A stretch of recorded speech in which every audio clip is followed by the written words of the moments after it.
Hey guys, so couple announcements, like couple big announcements. So hopefully you have a piece of paper ready. But I mean, I've put it in the PowerPoint, I've put it in the class news, and I think I sent it to you in an email of all the stuff that's coming up. So we have now extended the first semester to February 3rd. Okay, so with that, there's going to be some different due dates with things that I had to make rearrange on the schedule. So here's some major major things that I want you guys to know. January 12th, that's this Thursday, I believe, and I keep saying Wednesday, but I think it's Thursday. Yeah, January 12th, I think, is the last day that you can get your weeks 9 through 12 fitness logs in. They're due yesterday, okay? But the last day that you can actually submit them to me before the box closes is Thursday, okay? So make sure that you get those in. Those are really big. Now, if you want to do makeup fitness logs, because if you've noticed, if you scroll down to the end of the fitness logs, you'll see weeks 13 and 14, and it says makeup. I'm giving you a chance to get, I think, 60 or 65 points if you want to do weeks 13 and 14. Now, that's not extra credit. It's to make up for maybe you didn't do weeks 5 through 8. Maybe you didn't do weeks 1 through 4. It'll give you 60 to 65 of that 115 points, which for some people it's really knocking their grade up because a couple people have kind of already turned that in. So if you want to do that, those are due by January 25th. January 25th. So you have from getting weeks 9 through 12 in till now, okay, to do 2 extra weeks worth of fitness logs to make up for what you've missed for other fitness logs. If you haven't missed any fitness logs, then you're fine. Don't worry about it, okay? So yeah, so you'll have until January 25th to get that in, okay? You have to email them to me, okay? You can't, there's no box for it, so you'll have to email those extra 2 weeks, okay, to get the credit.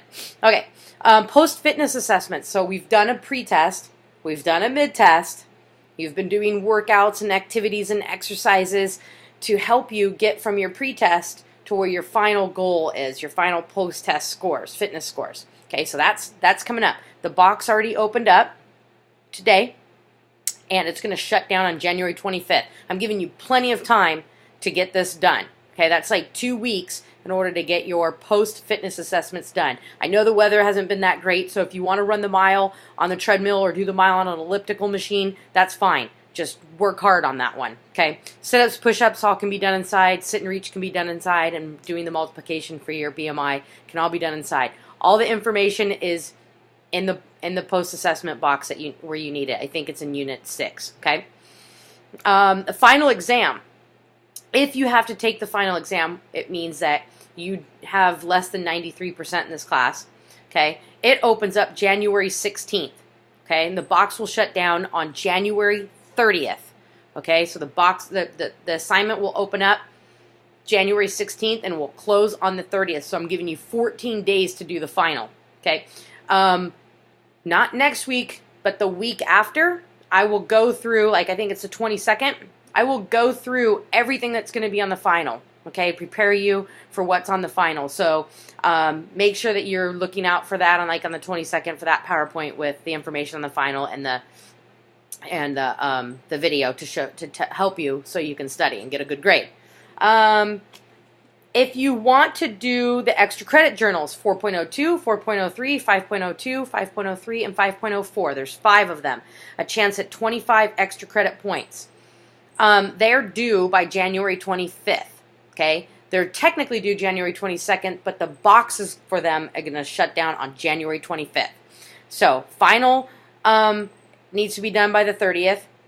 Extra credit journals, post-assessments by the 25th, and your extra makeup work for fitness logs on the 25th. Okay? So, there's all that. If you have any questions, text me, email me, call me, come see me at IQ. All right? So, today, the 5.04 is talking about weight management. Okay? And so, if your body is out of shape and you have a higher amount of body fat, this can lead to certain health weight-related diseases and health-related issues such as like cardiovascular disease, heart disease. No, it's the same thing. Sorry, cardiovascular disease, diabetes. It could lead to stroke, high blood pressure, okay, hypertension, all those types of things. Could lead to certain types of cancers. Okay, definitely to obesity. So it's really important that you learn how to balance your calories in with your calories out. Okay, and we did a little bit on nutrition, on what your day looked like, and we did a little bit on finding your daily calories. A lot of people said it was way too high. Okay, but if you're putting in that you're very active, that activity calories is going to be higher, which is going to add more calories to you. Okay, so it's knowing how to take out the right calories when you're wanting to diet. And then when you're exercising, it's balancing the right amount of calories. You need to take out saturated fat. You need to take out processed foods. You need to take out foods that are deep fried. You need to take out soda and candy and all that kind of stuff. Those are the types of calories. They have no nutrients really in them. Okay, you need to take those out and replace them with fresh fruits and vegetables, cooking your own food, okay, in order to maintain a healthy body composition. Diet is huge. Okay, diet is a little bit bigger than exercise, even though, like, I'm all for getting that good balance and making sure that you're exercising at least 3 to 4 times a week, at least 4. 2 cardio, 2 muscular strength, and endurance days, okay? But being overweight can put you at a lot of health risks. But just because someone is a little bit overweight doesn't mean that they're unhealthy. They could have more muscle. Okay, muscle weighs more than fat, so naturally if you're starting out on a program, on a workout program, and you're eating clean and healthy, you're probably going to be gaining muscle, which looks like you're gaining weight. So it's really good to take measurements before you go on any diet or exercise program. Okay, and it's possible that a person that's thin is not very healthy. Okay, I was never really overweight person, and I got cancer and I got sick, so you just never know. But I think mine was really related to food. Eating the wrong foods. I ate a lot of processed foods and I ate sugar a lot.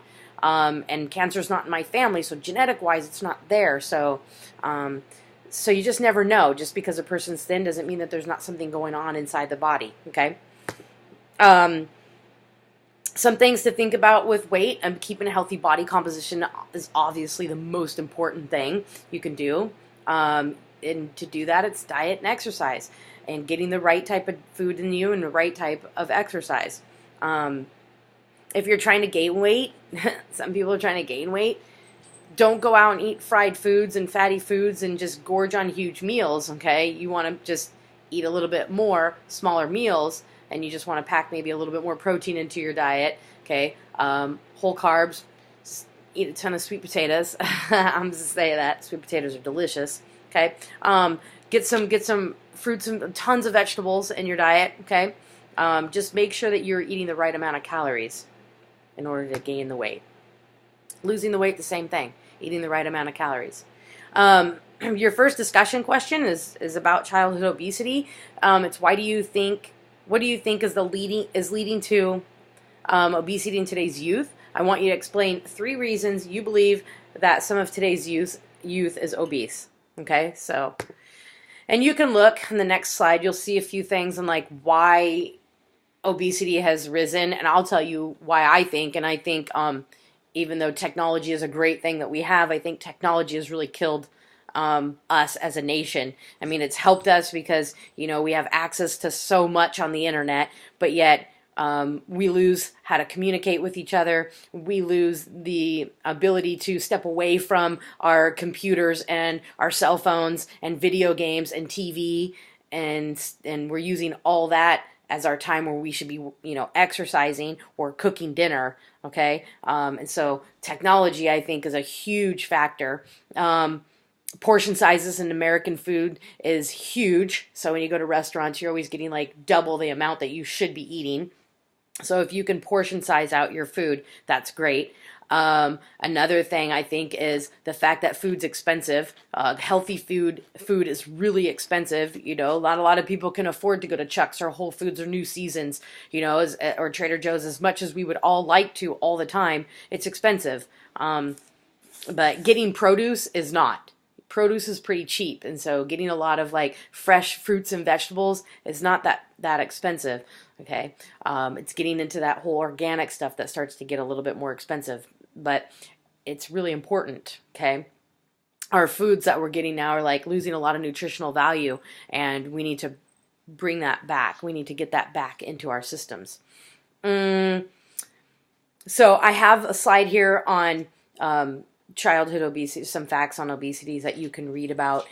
Here's one that I just want to read over. The percentage of children aged 6 to 11 in the U.S.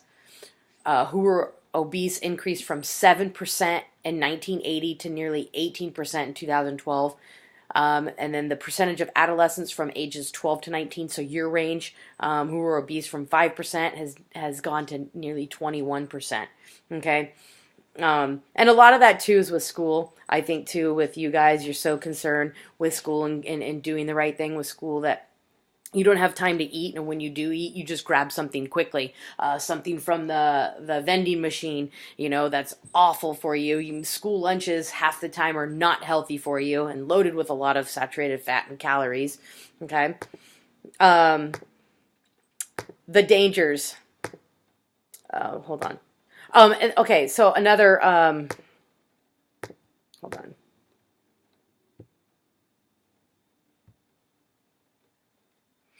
Oh, another thing that I wanted you guys to know is like 30 years ago, most people led lives that kept them at a healthy weight. Like when I was a kid, and okay, so like, yeah, 30 years ago, okay, when I was like in middle school or something, we rode our bikes to school, or we were outside until like the sun went down and our parents were calling us in for dinner.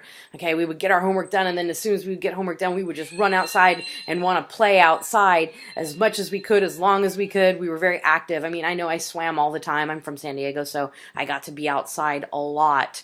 Okay, but if not, I was trying to find some activity or some sport to play or somewhere to be. Okay, so and a lot of people home cook their meals too. So home cooking and getting fresh ingredients is not happening a lot in homes to this day. Okay, we need quick and easy. Okay, the next discussion question: if you want to lose weight, what do you think you should do? So explain to me what you can do if you wanted to lose weight. What would be the best way to go about getting yourself to a healthy body composition? I don't want to see put down diet and exercise. I want to see all that you've learned this past semester. So really think through your answer and give me a good full paragraph on what you think you should do, one person can do in order to lose weight. Okay. And I think one thing too is like parents, they have a really big influence on this as well. They have a big influence on what's coming into the household food-wise.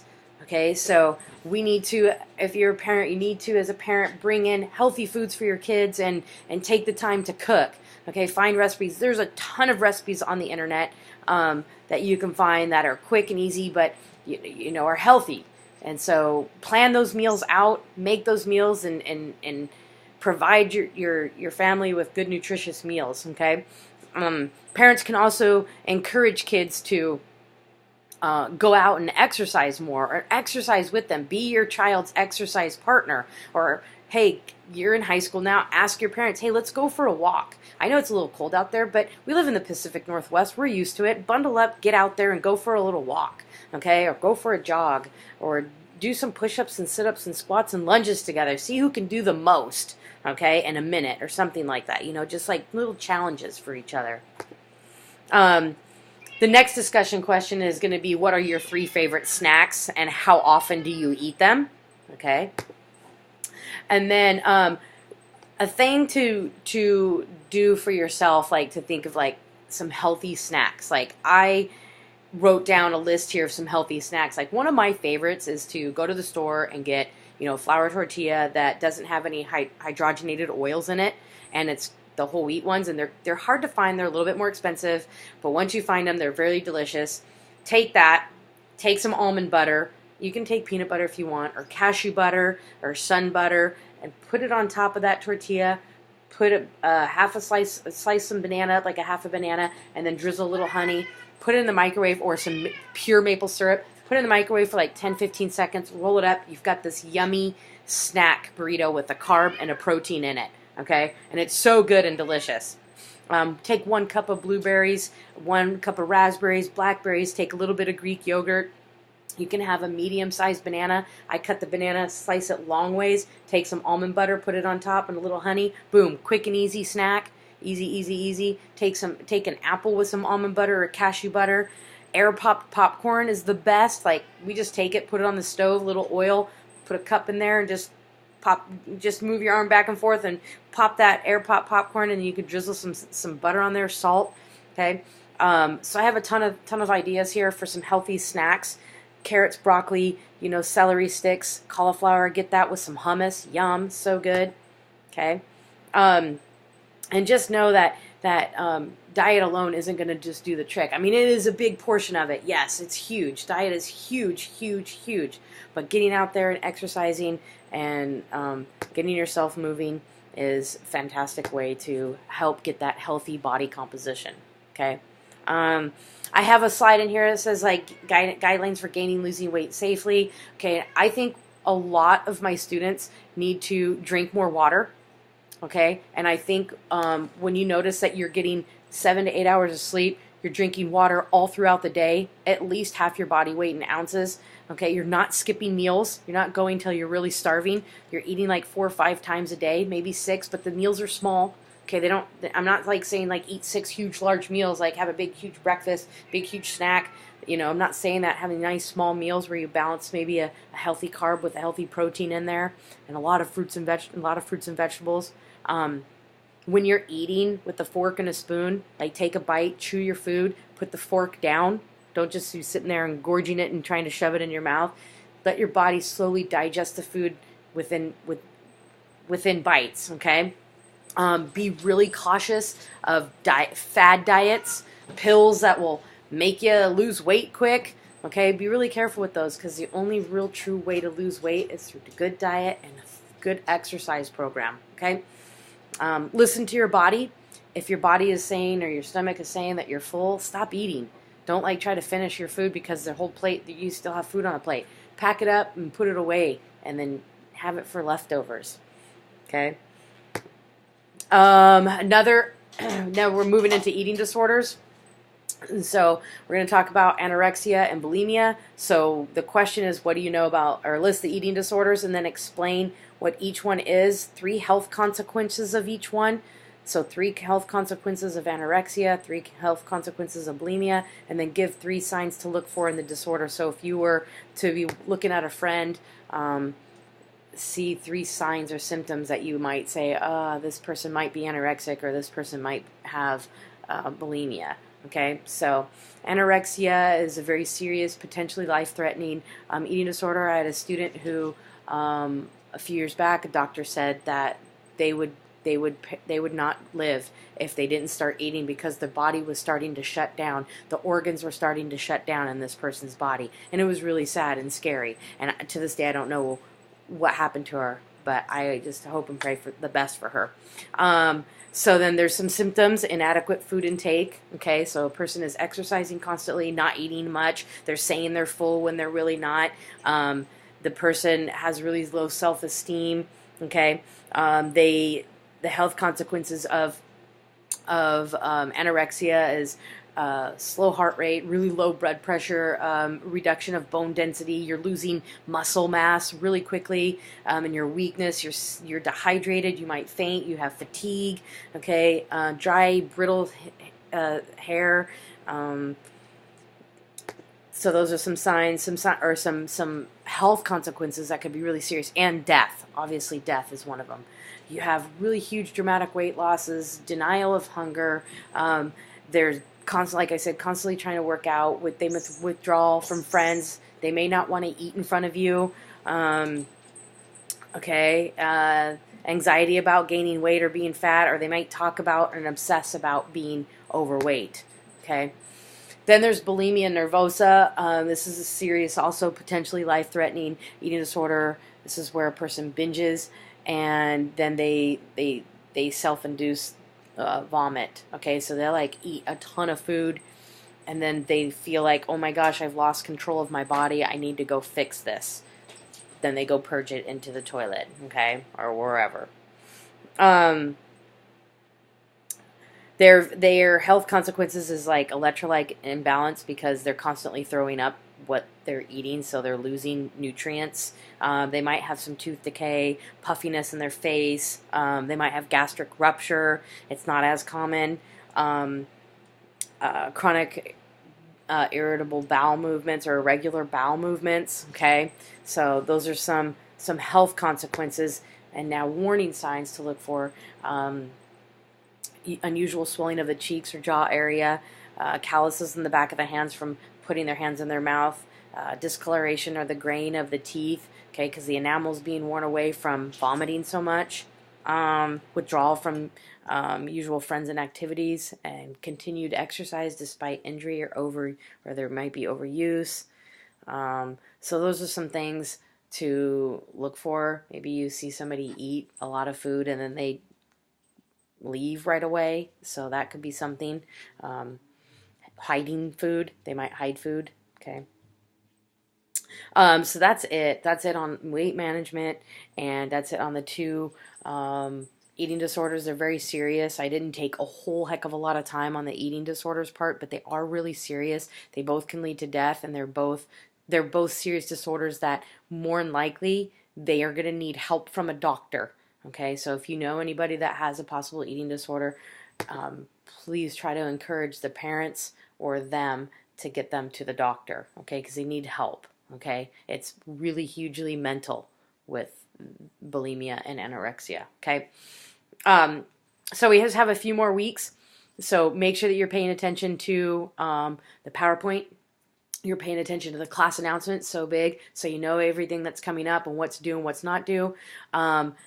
Your weekly goal for this week. Oh, and all you have this week for homework is just the discussion. Nice, easy week because I'm cool like that. Okay, so just the discussion. I took the quiz out. I didn't like it, so I took it out. So just have the discussion. Basically, it's not that I didn't like it. It's like you've already basically done it. It was analyzing yourself and using your food intake analysis report. You've already done that. I already had you guys analyze your food intake. Okay.